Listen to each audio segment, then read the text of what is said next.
La mañana del 6 de enero, Mafalda entró corriendo como un huracán y gritando como loca desquiciada al cuarto de sus papás. Gritaba: los reyes, llegaron los reyes. Y entonces el papá, cuando pudo reaccionar, le dijo a su esposa: la Revolución Francesa no es nada con lo que en este momento siento contra la monarquía. La verdad es que en torno a la figura de los sabios de Oriente que hemos escuchado en el Evangelio crecen muchas leyendas. Ya de entrada los hicimos reyes. Esto es como el teléfono descompuesto. Si en media hora se hace un chisme, imagínense en 500 años todo lo que ya se decía. Los hicimos reyes, les dimos coronas, hicimos de ellos 3, les dimos nombres: Melchor, Gaspar, Baltasar. Algunos decían que les dimos obviamente un color de piel a cada uno, de una raza. Los hicimos de lenguas distintas. Dijimos que Melchor venía de Europa, por eso era güero. Y además en nuestra mentalidad, además al güero lo hemos hecho rico. A Baltasar lo hicimos de Asia, por eso es así medio moreno, clase mediero. A Baltasar lo hicieron algunos de África, afroafricano, diría Germán Dehesa, para ser políticamente correctos. No se vaya a enojar el reverendo Jesse Jackson, y además es pobre.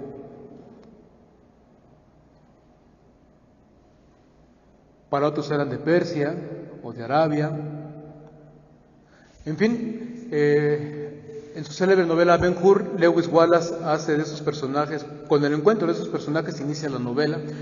Gaspar procedería de Grecia, Baltasar vendría de Egipto y Melchor vendría de la India. Así que la novela comienza cuando ellos se encuentran, se presentan, se narran cómo fue que el Espíritu de Dios les hizo ponerse en camino para buscar al Salvador, al verdadero Dios. Cuentan cómo la sabiduría, el determinismo propios de sus pueblos no les satisfacían el corazón, el ansia, la sed de sentido, de vida, de plenitud. Así que dejándose interpelar por la voz del Señor que se hizo escuchar dentro de ellos y movidos por el Espíritu, insisto, se pusieron en camino. Ben-Hur narra todo el viaje a Jerusalén, cómo preguntan a Herodes, cómo Herodes pregunta a los sacerdotes del templo, cómo finalmente dan con María y con José. Los sabios tienen en el mundo de la novela entre 45 y 50 años. Cuando encuentran a María tiene ella 15 años, San José tendría 50 años. Insisto, todo es en el mundo de la novela, obviamente. No es lo mismo leer la novela a los 15 años y creerle todo, que pasar algunos años y después decir: pero ¿cómo es posible que San José fuera un viejito de 50 años? Pero es el mundo de la novela, ¿me explico? Total, es cuestión de imaginarse. Y puestos a imaginar, hay otra novela muy irreverente, Noche sin paz, en la cual Baltasar, el fantasma de Antioquía, y sus compinches, Melchor y Baltasar, son 3 criminales fugitivos de la justicia que en su vida se topan con María y José en Belén y se esconden detrás de ellos. Hay otra leyenda maravillosa del cuarto rey mago, Artaban, según la cual sus amigos Melchor, Gaspar y Baltasar le habían enviado un recado para ponerse en camino, puesto que en las estrellas se anunciaba ya el nacimiento del Salvador universal. Así es que Artaban tomó 3 piedras preciosas, montó en su caballo, y mientras iba de camino, como en la parábola del buen samaritano, se encontró a un hombre que estaba tirado a la orilla del camino, que había sido asaltado, golpeado, estaba malherido, y Artaban se bajó para ayudarlo y puso en su mano una de las 3 piedras preciosas que llevaba para el Salvador, un diamante, para que pudiera seguir restableciéndose y recuperarse del robo sufrido. Y con el tiempo perdido por ayudar a este hombre, ya no alcanzó a llegar a tiempo a la cita con Melchor, Gaspar y Baltasar, quienes antes de irse le dejaron el recado de que se dirigiera a Belén. Así es que Artaban espoleó al caballo, pero el pobrecito no resistió tanta presión, se infartó y se murió. Así que tuvo que continuar el camino él solo, y para cuando llegó a Belén ya estaban los soldados de Herodes asesinando a los menores de 2 años, y Artaban se topó con uno y sintió mucha compasión, y se le ocurrió que podía sobornar al soldado con una de sus piedras preciosas, un rubí, para que no mataran al pequeño. Y así lo hizo, cosa tan extraña lo de los soldados de aquella época, que pudieran dejarse corromper de esa manera tan vil. Y lo más sorprendente es que el jefe de los soldados, viendo la escena de la corrupción, inmediatamente tomó cartas en el asunto y metió preso a Artaban, por supuesto, y estuvo en la cárcel 30 años, al cabo de los cuales Fue dejado en libertad y ya anciano, casi ciego, deambulando por las calles de Jerusalén con la esperanza de encontrar todavía al Salvador, se puso en camino, pero al pasar por el bazar, en un puesto de esclavos, había una muchachita que estaba siendo vendida como esclava, y Artaban sintió compasión y se acordó que traía una piedra preciosa todavía en su túnica, de la cual no la habían despojado cuando estuvo en la cárcel.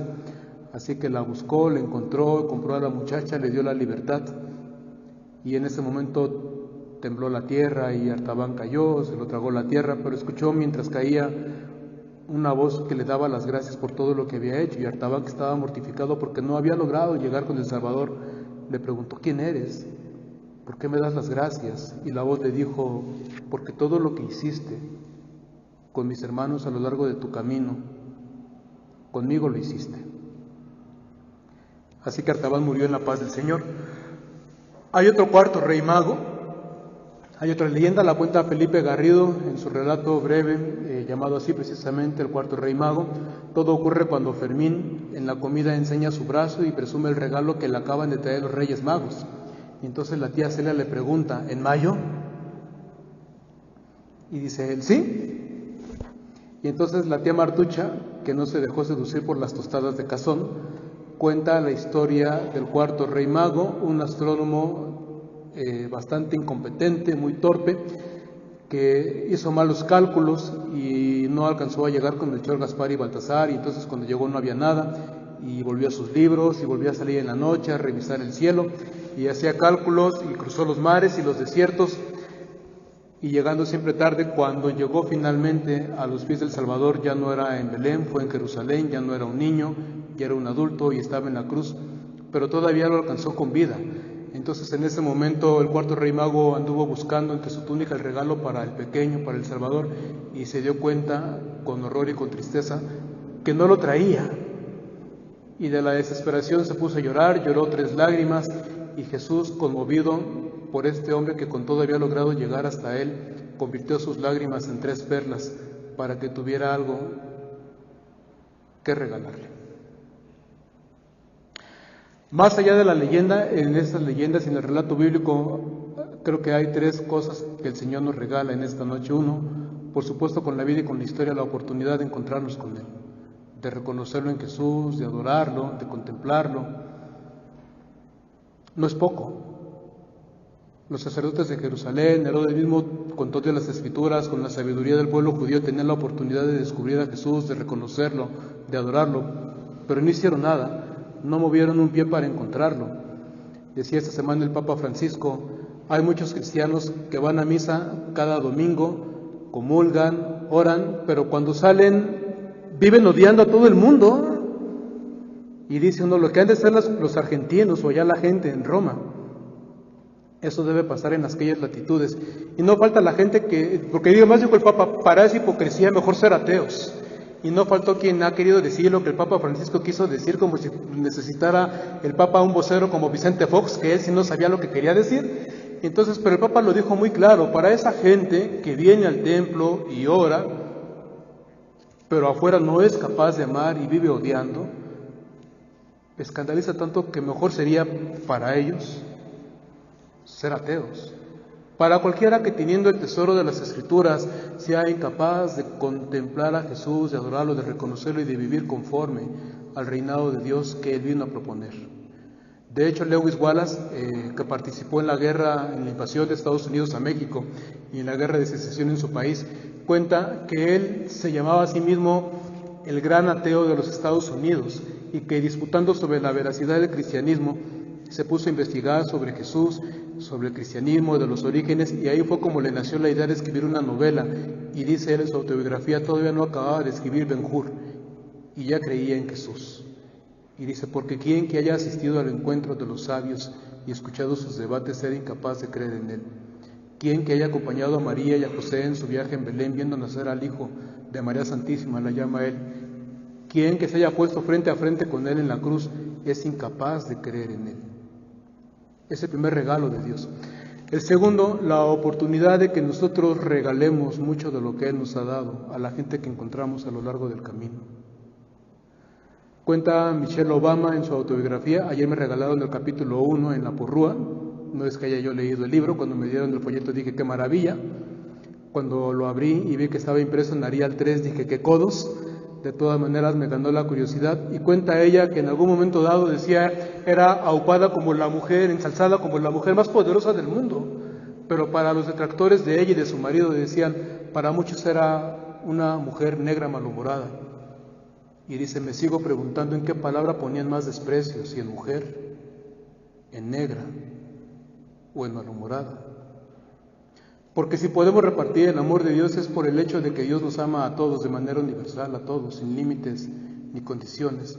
El problema es que todavía en nuestros días hay hombres que siguen sintiéndose superiores a las mujeres, hay blancos que siguen sintiéndose superiores a los negros, hay gente que se sigue sintiendo más simpática que los demás, por decirlo menos, pero todos tenemos a alguien que no nos cae bien, alguien con quien no simpatizamos, y ese alguien es el primero en quien Dios nos invita a dar el regalo de nuestro amor, del amor que de Él hemos recibido.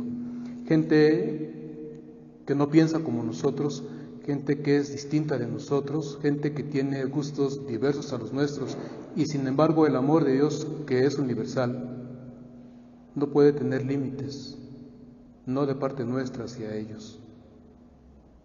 Tercero, creo que Dios nos invita a que le regalemos nuestra fidelidad hasta la cruz. El relato de Mateo, así como está construido, cuando se dice que entran los sabios a Jerusalén y el rey y la ciudad entera se alarmaron cuando los sabios preguntaron por el rey de los judíos, lo mismo se dice cuando Jesús entró a Jerusalén montado en un burro, que el rey y toda la ciudad se alarmaron a la entrada de Jesús. Y de Jesús en la cruz se le puso el título de rey de los judíos, el mismo título con el que los sabios de Oriente preguntaron por él en Jerusalén se anticipa la muerte de Jesús en la cruz. En Ben-Hur, Baltasar vive para encontrarse incluso todavía con Jesús crucificado. Los cuartos reyes magos llegan hasta Jesús en la cruz. Es decir, creo que estos relatos y las leyendas nos invitan a regalar a Jesús, a regalar a Dios nuestra fidelidad hasta la cruz. Cuando recibimos regalos de Dios somos felices, como los niños que reciben sus regalos de reyes, pero no podemos amar a Dios solamente cuando todo va bien y salir huyendo como los cobardes cuando las cosas no son como nos gustaría. Eso es de niños.